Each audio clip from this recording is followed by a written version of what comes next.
ചിത്തിര, ചോതി, വിശാഖം ഈ നക്ഷത്രങ്ങൾക്കാണ് ആദിശൂലം ഈ വർഷം വന്നിരിക്കുന്നത്. ചിത്തിര, ചോതി, വിശാഖം. അപ്പോൾ വിശാഖത്തിന്റെ മുക്കാൽ ഭാഗമാകുന്ന തുലാക്കൂറിൽ വന്നിരിക്കുന്ന വിശാഖ നക്ഷത്രക്കാരെ നോക്കുകയാണെങ്കിൽ ഇപ്പോഴവർക്ക് 5-ൽ നിന്ന് 6-ലേക്ക് ശനി വന്നിരിക്കുക. അത് കുഴപ്പമില്ല. പിന്നെ ഇപ്പം 7, 8, 9-ലേക്ക് വ്യാഴം വരാൻ പോവുകയാണ്.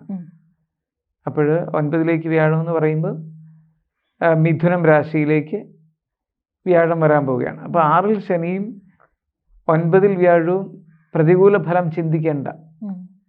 പക്ഷേ വിഷുഫലത്തിൽ ആദിശൂലത്തിൽ വിശാഖം വന്നിട്ടുണ്ട്. വിഷുഫലത്തിൽ ആദിശൂലത്തിൽ വിശാഖം വന്നിരിക്കുന്നതിനാൽ അത് പ്രതികൂല ഫലമാണ്, ദോഷഫലമാണ്.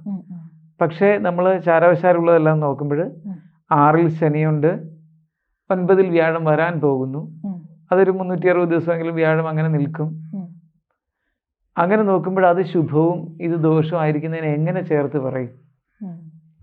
അവിടെയൊക്കെയാണ് നമ്മൾ ഒരുപാട് സൂക്ഷ്മമായിട്ട് കാര്യങ്ങളെ അപഗ്രഥിക്കേണ്ടത്. അപ്പോൾ ചിലർ വന്ന് പറയും നമുക്കിപ്പോഴും വ്യാഴവും ശനിയും അനുകൂലമായിട്ടുണ്ട് എന്നിനിയും കുറച്ച് മാസങ്ങൾ കഴിയുമ്പോൾ അടുത്ത മാസം മുതൽ അങ്ങോട്ട് വന്ന് പറയാൻ തുടങ്ങും.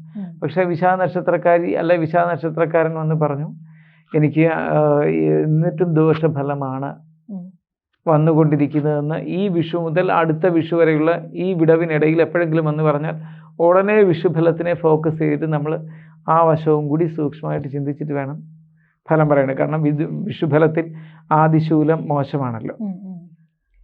ജ്യോതിഷമോ വാസ്തുവോ പൂജയോ നിങ്ങൾക്ക് ആവശ്യമുണ്ടോ? താഴെ കാണുന്ന നമ്പറിൽ വാട്സപ്പ് ചെയ്യൂ. നിങ്ങൾ ചെയ്യേണ്ടത് ഇത്രമാത്രം: താഴെ കാണുന്ന നമ്പർ നിങ്ങളുടെ മൊബൈലിൽ സേവ് ചെയ്യൂ. അതിനുശേഷം ഞങ്ങളുടെ നമ്പറിലേക്ക് വാട്സപ്പിലേക്ക് ഹായ് അയയ്ക്കൂ.